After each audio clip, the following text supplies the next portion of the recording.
再来看台中市和平区的松木林道边仔的林地哦，昨中昼有民众发现一只台湾乌熊掉伫旱井，林业署接到报案，出动24个人的救援团队，今仔早起已经把这只乌熊哦载去野生动物急救站治疗了。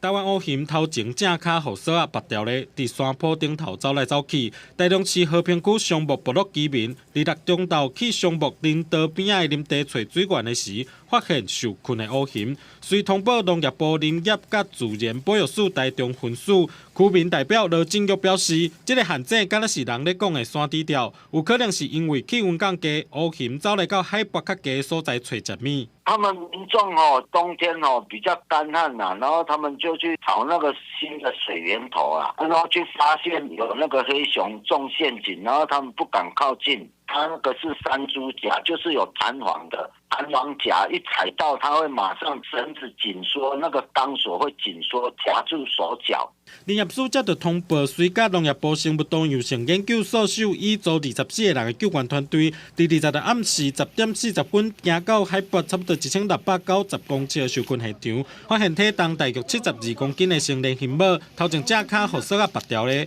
脚敢若有突然甲正起的情形。完成初步检伤甲清理空碎了后，随用人搬的方式甲伊送落山救治。